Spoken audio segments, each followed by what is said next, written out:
What's up, family? Guys, man, I'm so excited. I'm so excited. And I want to welcome each and every one of you out to Think Tank Thursday Live.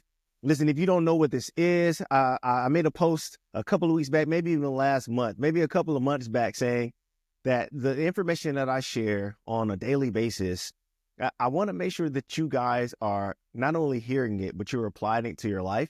And one of the only ways that I know how to make sure that the application process is happening is to give you some of my time and to speak to you about the things that I'm discussing real time. So that's what this is. So I want to welcome each and every one of you out to Think Tank Live on this Thursday night. And listen, there are two reasons that I'm really excited. Two reasons. The first reason is, man, you spending time with me. You chose to spend time with me on a Thursday night. I mean, you could have been doom scrolling. You could have been binging something on Netflix, but no, you chose to spend time with me. And if this is your second time out, that means that you are officially a part of the Think Tank community. Come on. Like, I don't have any badges or any ribbons or any consolation prizes for that, but you're a part of the community. That means you're part of my family. The second reason that I'm excited is I get to spend this Thursday with you. So I literally get to spend time with you, and that's so amazing. I want to give a shout out to the producer, Maria Catalina. So all your questions, everything that you want to ask me, just go ahead and throw it in the chat. Throw it in the chat. She'll make sure I read it. I'm going to give you a shout out before I answer your questions. And pause. I'm telling you to put your questions in the chat, meaning I want you to ask questions. Like, if it's just me talking, then we're not spending time with each other. This is just like a college class, and you're just sitting in there listening to a speech or a lecture. This is not what that is. This is us spending time together. This is us in community. And in the community, there needs to be communication. And communication is two ways. It's dyadic. It's a two-way street. So as I give, I need to receive from you guys. So make sure that happens. And speaking of giving, while we're on this topic, for those of you, whether it's your first time or it's your second time joining us on Think Tank Live, we have something extremely special for you. And if you DM me, dead ends. Notice I said dead ends, not split ends, because I know some of y'all have some hair appointments coming up. It's almost the weekend.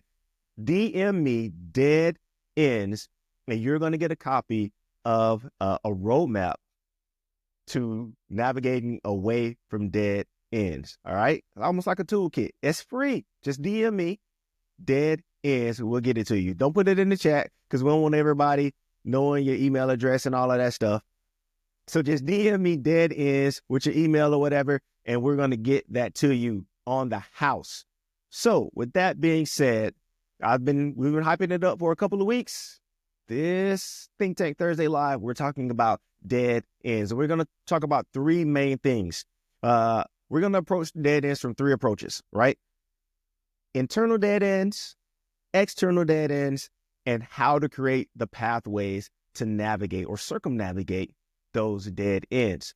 And so if you've been listening to the post, we know that there are some dead ends that can be internal. The internal means we create our own dead ends. We're going to talk about it. Then there are some dead ends that are external, like bosses, friends, relationships, whatever it may be. There may be some dead ends. And with any dead end, just like split ends, I know it said we weren't talking about split ends, but sometimes you got to trim them things. There has to be some pruning sometimes, and we're going to talk through that as well. So let's go ahead and dive in fully to this Think Tank Thursday Live. So first, we're going to start off with internal dead ends. And what I want you to know about the internal dead ends is all about recognizing and disrupting self-sabotage. Because if dead ends are occurring internally, you're self-sabotaging, and we can't have that. And so one of the key, components of recognizing and disrupting self-sabotage is, take this quote, you cannot defeat what you are unwilling to define. Meaning we have to be honest with ourselves when we begin to identify these and recognizing these internal dead ends. And so to identify limiting beliefs, we first have to define what a limiting belief is. And some of the things that come to mind when I think of limiting beliefs, they are self-doubt. They are fear. They are failure. It is impostor syndrome, right? All of these things are limiting beliefs when we begin to internalize them. So when we begin to internalize self-doubt, we're going to doubt ourselves, and most likely we're not going to get past that place of self-doubt. When we're fearful, again, one of the posts that I said, fear is simply false evidence appearing real.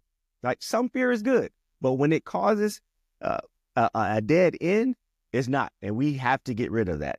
Failure. If you've been listening, failure is not really failure if you take a lesson, right? Imposter syndrome. We talked about this. Imposter syndrome is when you're comparing yourself to someone else. And so if you are authentically being yourself, there's no room for imposter syndrome. And so what happens is when we get into these, or when we embody and we envelop these limiting beliefs, they become a cycle almost. And cycles of limiting beliefs in turn become what we call in psychology learned helplessness. And by definition, learned helplessness occurs after a person has repeatedly, keyword, repeatedly experienced stressful or unsuccessful situations until they internalize the belief that they are incapable of changing the situation. So they give up. They neglect even trying. And they neglect trying even when promising opportunities to get past this dead end present themselves. So it's almost like fool's gold. When we begin to internalize these self-beliefs and we have this, what we call learned helplessness, even when opportunities present themselves that can get us past, like over that hump, we can hurdle that obstacle, we don't even try anymore because we begin to internalize those limiting beliefs until they have become learned helplessness. So we got to get past it. So how do we do that? How do we disrupt the self-sabotage? The first piece is develop accountability systems. Even if we can even call them self-accountability systems. And in order to do that, in order to establish those systems, it typically happens through relationships. And relationships need to be safe and honest.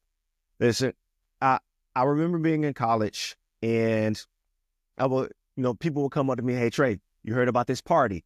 Let's go and do this." Like, when you have a test that's coming up the next day, I wouldn't call that a safe relationship because they don't have your best interest in mind. Safe relationships have your best interest in mind. Honest relationships. Listen, if I'm throwing on this outfit to go somewhere and I have some hesitation about it, and my friend says, "You know what, it looks good. Let's just go." And you get to the location or you get to the function and it's like, what are those? That is not honest. And so we have to have relationships that are both safe and honest, because we need to be protected to an extent that we don't cause self-harm or these limiting beliefs, but it has to be honest and it has to come with empathy, like real empathy. So relationships have to be safe and honest. And we're going to just go up at an escalating approach. How to have self-accountability systems? Do you have a mentor? Or are you having someone who is speaking positively in your life, or you are gleaning and learning from? So a mentor is an amazing way to implement a self-accountability system in your life. And last but not least, a coach, right? This is something that, I'm being honest, it took me a while to understand. So I started playing football when I was 7 years old. I retired from football when I was 27 years old. Like, I'm 40 now. So half of my life, I had a coach. But when I retired, it was almost like it didn't register. It didn't transfer. Like, you had a coach for 20 years. Now that you're no longer, I'm always going to be an athlete. Don't try me. I'll pull up anywhere, anytime, any place. But what made me think, what was the disconnect that I had a coach for 20 years of my life, and now all of a sudden, since I'm no longer playing sports professionally or in organized fashion, I don't need a coach anymore? Like, hearing me say it doesn't even make sense now. But there was a period of my life in retirement that I didn't have a coach. And it makes absolutely no sense. And so those are the three ways that you should have and implement self-accountability systems in your life: safe and honest relationships, mentor and a coach, and mentor and a coach. So now, external, those are all internal. Now let's get into the external barriers and how do we navigate those? And so, quote, this is a little nugget drop for you. External barriers for dead ends typically come when there are not shared expectations. Not shared expectations. And I'm going to give you a personal anecdote. I'm married, been married to Louisa, love my wife. And a lot of times in marriage, we come from, well, every time in marriage, we come from someone being single and someone else being single, and we're combining, and we're bringing all these thoughts, emotions, and history from our single life into this married life.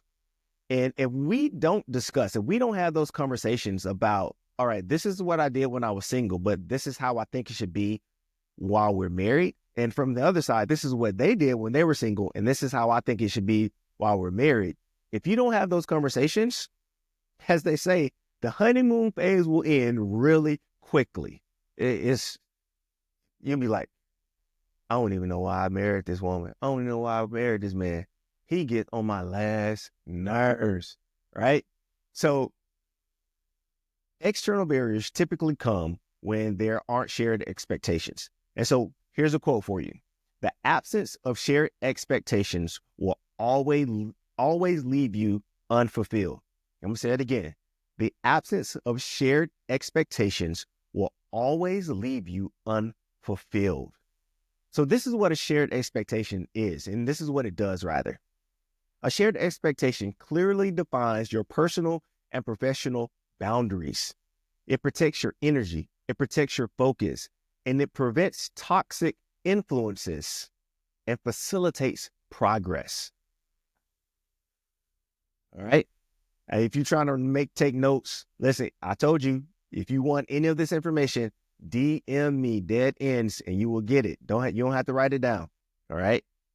So,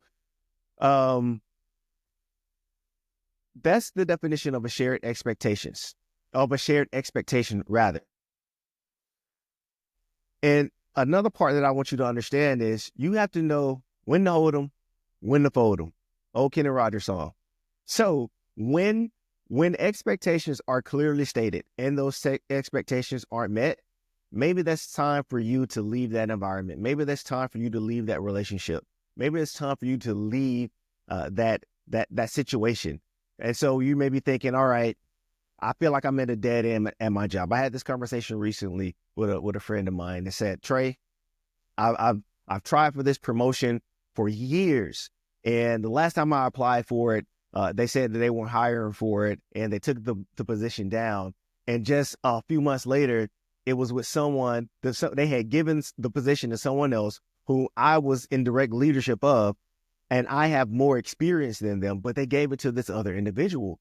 And the question that I asked him in the moment was, have you ever truly communicated to your upline, to your superior, that this is something that you really wanted? Yeah, I've done it a lot of times. I said, well, okay. You said that you communicated that you wanted it, but have you guys created a plan? Like, have you actually created an action plan that will help prepare you for receiving that position when it becomes available? And he said, well, no, I haven't. All right. So if you're in that situation, it isn't a dead end. You just haven't done enough due diligence to figure out exactly what it is that you need to have done. And I learned that from a sports psychologist my rookie year in the NFL. I was an undrafted free agent, and he was coming and he was talking to the team, and he said, how many of you all want to make the team? Raise your hand. And everyone raised their hand. And he said, how many of you have had a conversation with your coach and asked the question, what can I do to ensure that I will make this team? And it blew my mind because I thought, this is so simple. But The answer to it, if I uphold those things this coach says, right, then I should make the team. And if I don't, then there's another conversation that has to be had. When I had this exit meeting and said, Coach, you told me to do A, B, C, X, Y, Z. I successfully did A, B, C, and I did X, Y, Z. Why did I not make the team? And that's another conversation. But until you have those conversations, until you've gone and exhausted every possible option, then you're not really at a dead end. You just have some more work to do. But if you have done those things, then you maybe need to start thinking about how to transition, how to seek another healthy environment. And so this comes with when you have clear desires and your expectations, but there has been no change. And in order to do this, in order to prepare yourself for this transition, to circumnavigate this dead end, the first thing you need to do is begin surrounding yourself with growth-minded individuals. Be with people who look like the people you want to be. It's just that simple. I remember speaking when I was working at Chick-fil-A, someone from corporate came over and he drew a line graph on the board. And it was like this ascension, then there was a plateau, and then it was this little point. He drew a point, and then he drew another ascension. And he said, what do you think happened at this point? So the first slope was, college and master's degree and first job. And when he finally got that job, it was a plateau. And then it took back off. It skyrocketed again. And he asked, what do you think was the determining factor to make this growth chart of mine take off? And the answer was, he began to surround himself with different people. And so in order to go from where you are to where you want to be, circumventing this external dead end, you need to begin surrounding yourself with growth-minded individuals, people who want to be where you want to be, and people who are trying to achieve what you're trying to achieve or something similar. And you are all like think tanking off of each other. Think tank. That's interesting. Shameless plug. All right. The second part is you want to foster safe and uplifting personal relationships. All right. So professionally, surround yourself with growth-minded individuals. Personally, you want to be in relationships that uplift you. Remember, I was giving that example earlier about being in college, being in school, and people invited me to go out to parties when I know I had a test. Listen, if those are the friends that you have, you need to redefine your definition of friend, because they don't have your best interest in mind. That is not an uplifting relationship. Uplifting relationship are individuals who speak life into your desires, who speak life into your expectations, and hold you accountable to those expectations. When you're slipping up, right? Who can say, hey, that's not what you said? I mean, it's almost the end of February. So fostering a safe and uplifting relationship with someone will be, hey, I made this resolution to go to the gym, and it's the end of February. So who in your life is holding you up to that resolution that you made? If you don't have an answer to that question, then you maybe need to start fostering safe and uplifting personal relationships. And the last part is networking. I posted about it when I was down at the CMAA conference in Tampa. We so frequently, when we go into these networking opportunities, situations, or environments, we so frequently just sit with people that we know, and we never reach out to other individuals. But a lot of times, building those bridges that you didn't even know could lead you to pathways and roads that you didn't even know existed. You have to do that. You have to meet people that you don't know. It's almost like the definition of sanity. You expect something different, but continue to do the same things. If you're always around the same people, you're going to continue to do the same thing. Reach outside of that comfort zone. Reach outside of it. Because like I said in the post, the uncomfortable times, even when you're working out, you have the brake muscle to build it. So it's the uncomfortable times that you'll experience that really create growth. And the last part, once you have surrounded yourself with growth-minded individuals, you're changing your personal relationships to ones that are safe and uplifting. You've begun the networking process, and you're going out and you're building bridges with other people, with other industry, with people in other industries and people at other companies, right? The last part is find a different workplace. You've already done the lab work to go and do something different. And that leads us to how we transform dead ends into new pathways. I said it a lot of times. Losses are never losses if you have learned. As the kids say, it's not an L if it's a lesson. All right. So there always leverage your setbacks as learning experiences. Always leverage them. Always leverage them. And so how do we do that? How do we analyze our failures with a growth mindset? How do we do it? I gave the example in one of the posts of WD-40. WD-40 is something that took, the name literally is water displacement attempt number 40. Water displacement attempt 40. Do you have the resilience to try something 40 times before you give up? I mean, we hear success stories all the time about people who kept trying. We see it in the Olympics. We see it in sporting events. Like when people who are chasing rings and things of that nature, we see it all the time.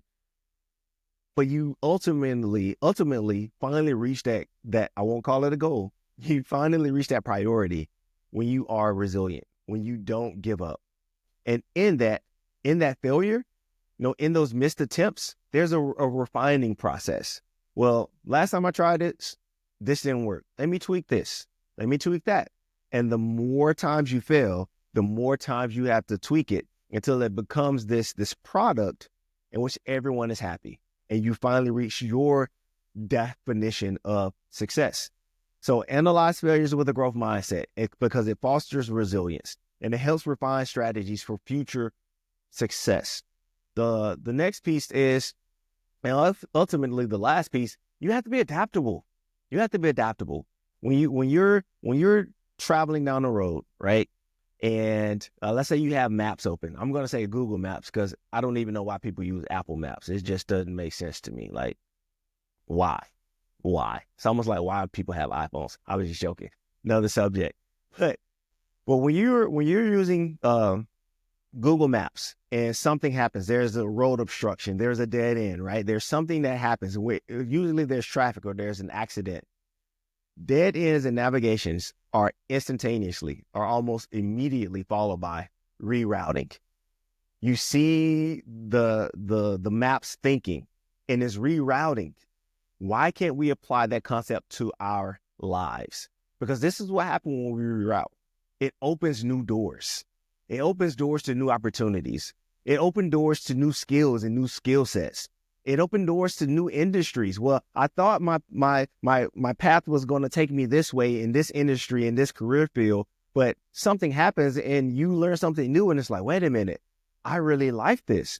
I mean, I believe this is why college students typically change their majors 4 to 5 times to figure out where they're finally going to graduate with, right? And so when you reroute, you open yourself up to new industries. You open yourself up to new relationships. Relationship tip. You've been in a relationship. I'll give you this. I was in a meeting with, it's not Dan Cathy, but Collins. I can't even think of his first name right now, but he was the CEO.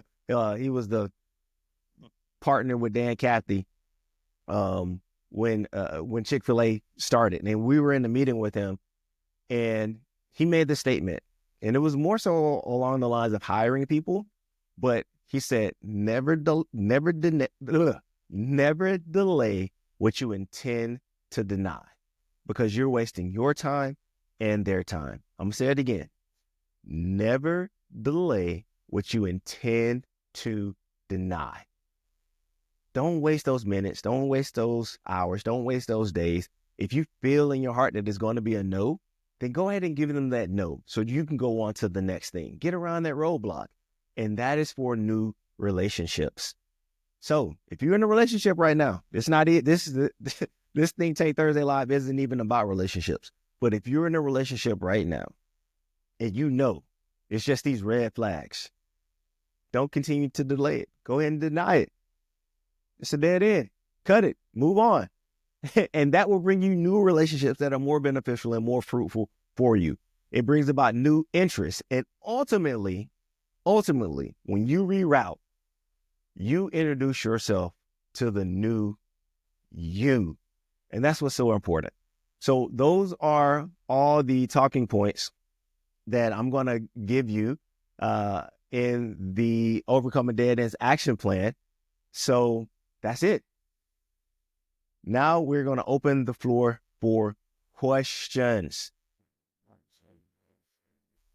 Oh, let's shout out LaMarcus and Shalanda for joining the live. Told you I was going to give you some shout outs.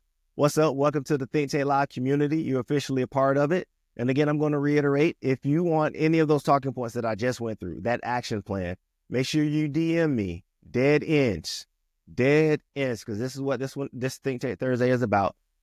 DM me dead ends and we will get that over to you.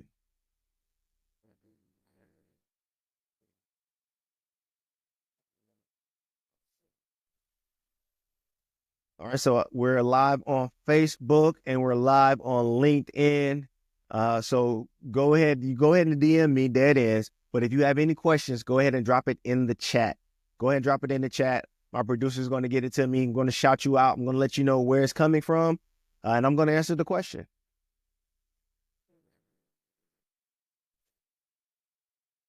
Yes, appreciate it, Mark. Okay, I see it now. I see it. Marcus from Facebook. Hey, shout out to Forsyth, Georgia.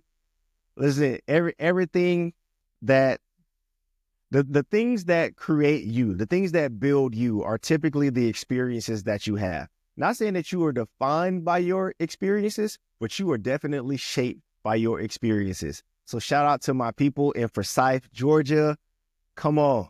You have helped make me into the man that I am today.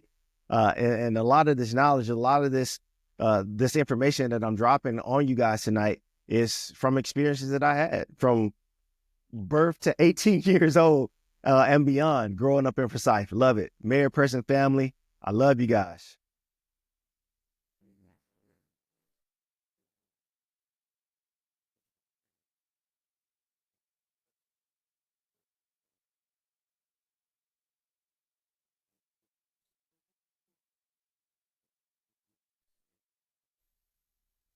All right, this is your opportunity to ask questions.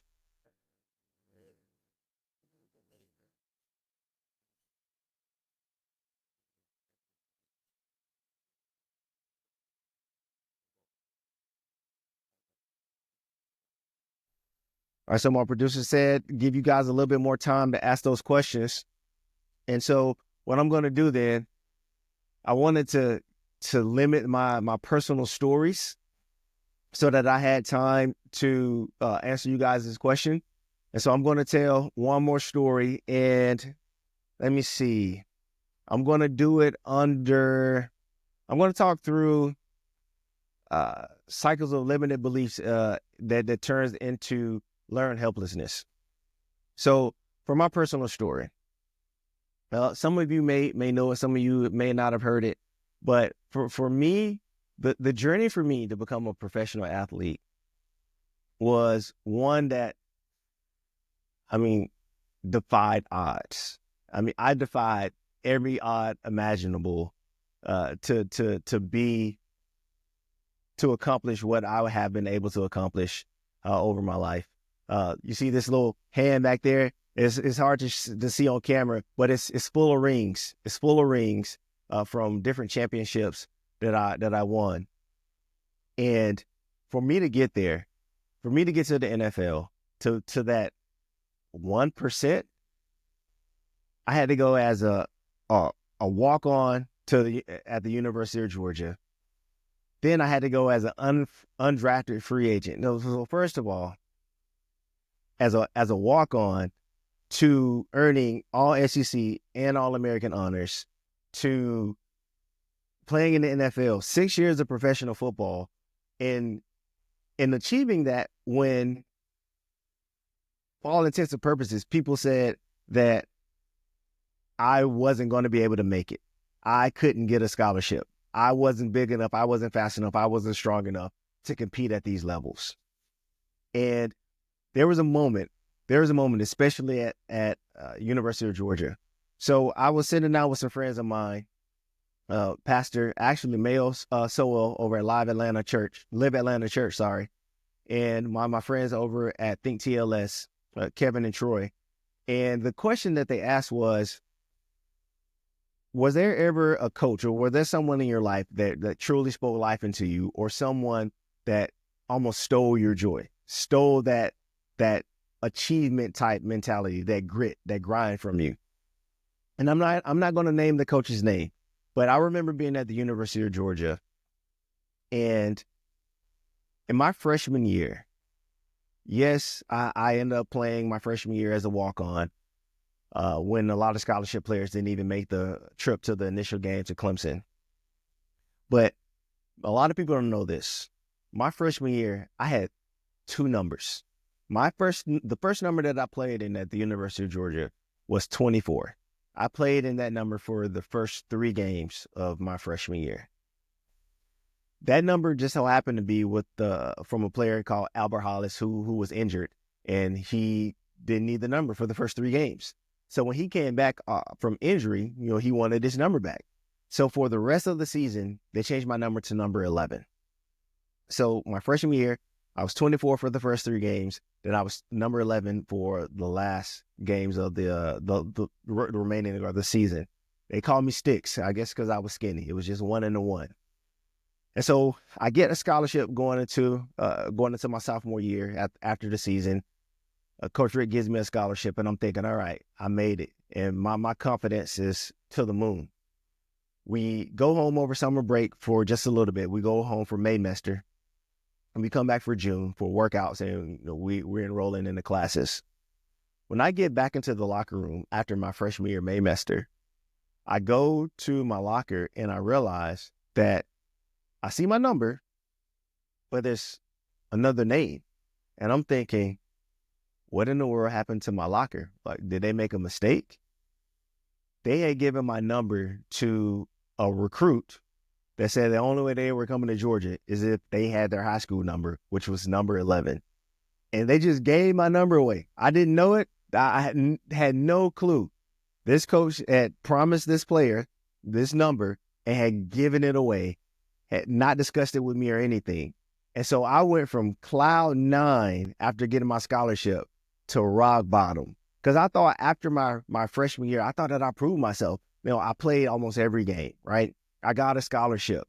Now I'm one of the guys, and they just give my number away flippantly, not even discussing with me. And I was thinking, what do they really think of me that they would just give my number away? And it killed my confidence. And I was like, you know what? Whatever. That's how I got the number 25, because Michael Johnson had 25 my freshman year. He graduated, and then I had 25. So 25 was my number for the rest of my time there.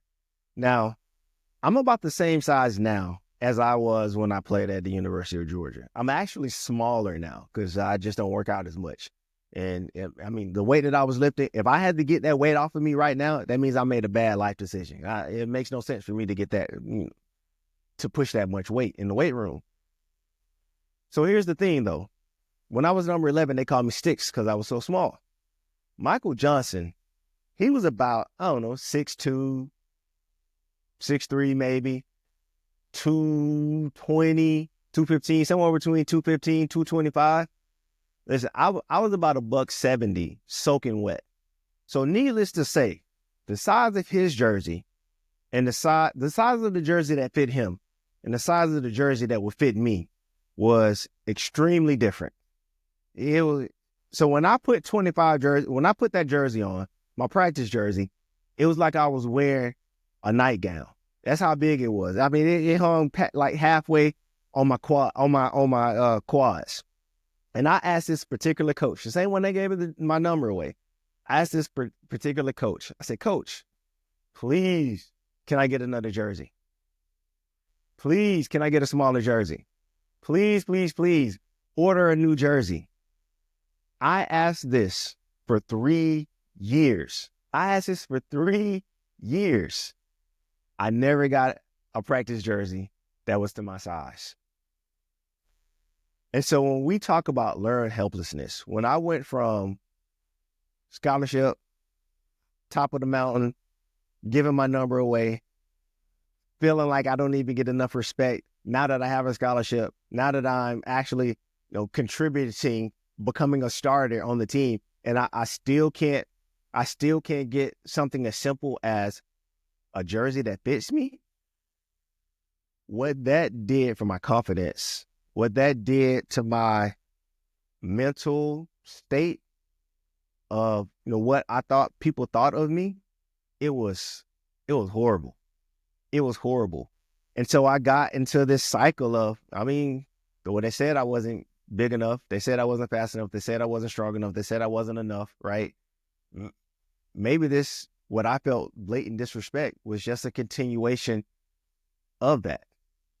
And so it was repeatedly me asking, if you remember the definition, I'm going to bring it back, is occurs after a person has repeatedly experienced stressful or unsuccessful situations and they begin to internalize it. So I truly began to internalize those things. And that's something that happened when, I was catching interceptions. I was making tackles. I was on interviews and things of that nature. I had highlight reels at the University of Georgia. Even though I had all those things going for me, I still had this cycle of learned helplessness, right? This cycle of a limiting belief while I was accomplishing these things. And just imagine how much greater, how much better rather, how much greater my stats could have been if I wasn't operating in that limited belief, that mentality. And so I may have gotten bigger. I may have, wanted to gain weight more if I got that recognition. I don't know, but I still made it through it. So that's just an example. That's just an example of it. So Marcus says his son just signed to play ball at Shorter. Oh, congratulations at Shorter University. And he says that I remind him of his son. So you got my number. Hit me up. You got my direct line. So Marcus, hit me up, whenever you want me to talk to him. Man, matter of fact, I'll make a trip. I'll do it in person. I ain't afraid to go home. If you can't go home, where can you go, right? So let's set it up. Hit me direct. Shoot me a text. We'll schedule a time. I'll come down to Forsyth or wherever he is, and I'll definitely have that conversation with him.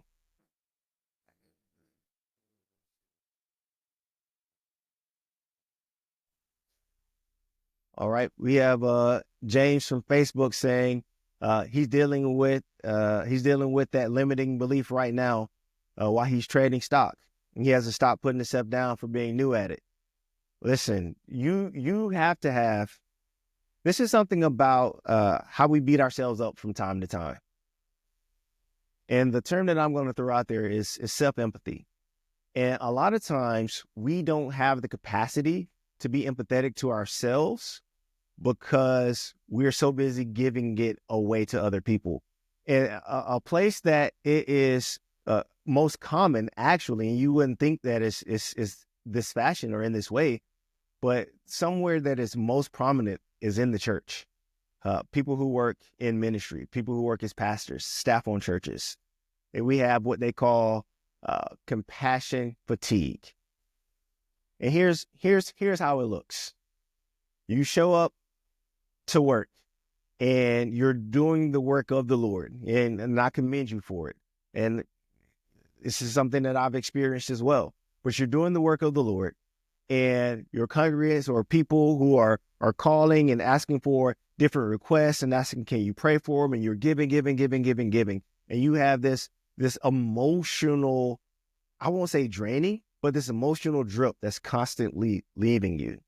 And you're meeting with them. You're doing life with them. You're in community with them. You're praying for them. You're showing up when family members are sick or in the hospital. You're showing up, God forbid, when there's a loss of a family member. You're showing up when a parent comes and they say, I don't know what's going on with my child. Can you come over? Can you pray with them? Can you spend time with them? You're showing up when people say, I feel alone. I feel isolated. And you're showing up in so many ways, and I commend you for it all. But what happens is you take any vase, any cup, and even if it's a tiny drop, that drop, and you're continuously pouring out, at what point are you taking the time to replenish, to refill, right? If you're going on a road trip and it's the distance of this trip is more than what your car can handle on one tank of gas, it's common sense that you will stop at a filling station, gas up, rest, take a restroom break, get snacks, do all these things to make sure that you can sustain yourself for the rest of the journey. We do it in other aspects of our lives, but we hardly ever, or it becomes increasingly typical that we don't do it for ourselves. We don't have the self-compassion. We don't leave enough in the tank for self-empathy, or we don't have those safe and healthy relationships. We don't have those mentors. We don't have those coaches who are refilling our spirits, right? And so if we don't have those people who are speaking life into us, one, we don't know how it should look. We don't know how it looks for people to encourage us. We don't know how to do it for ourselves if it isn't modeled for us, to us. And so whenever you're learning something new, there has to come with a level of grace. There has to be a level of grace. There has to be a level of self-compassion. There has to be a level of self-empathy because you're new at it.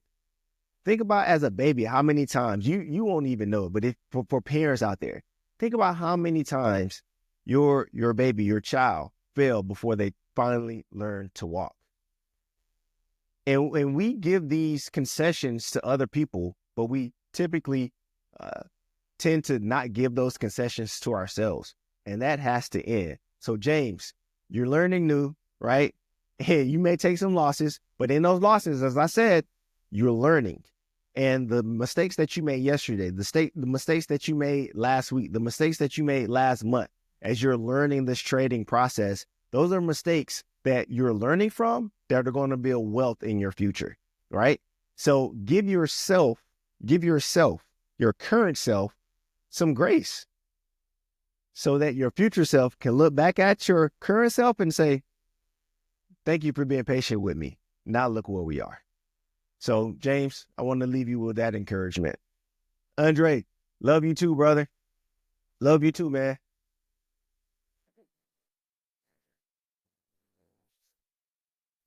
All right. We're coming up on almost 45 minutes on this Think Tank Live. If you have any questions, throw it in the chat. We're going to shut it down in about 2 more minutes.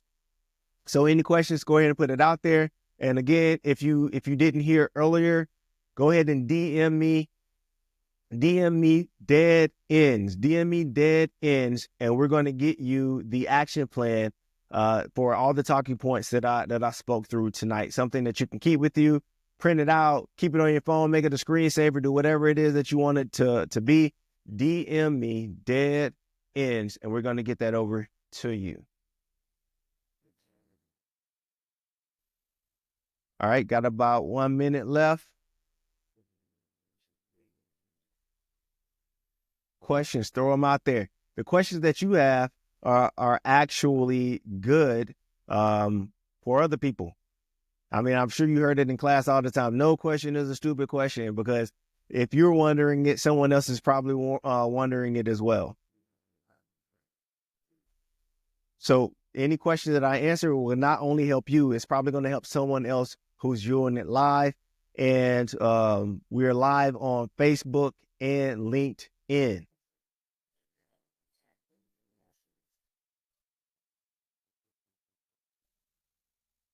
I give you one thing. So we pick a different topic. This is how we're going to close it out. We pick a different topic every month for Think Tank Thursday Live. So in the chat, go ahead and drop in there, what's something that you want me to address next month in Think Tank Thursday Live? Give me some ideas. So the first Think Tank Thursday Live, we did how to be a pro, how to be a professional. This one, this Think Tank Thursday Live is based on dead ends. What are some of the ideas? What are some of the thoughts? What are some of your requests for next month? What do you want me to discuss? And the suggestions that you put in there, I'm going to be dropping content on it as well to build up to our Think Tank Thursday Live. So go ahead and drop it in the chat. You can be contributing to the community because you are already part of the community. You here.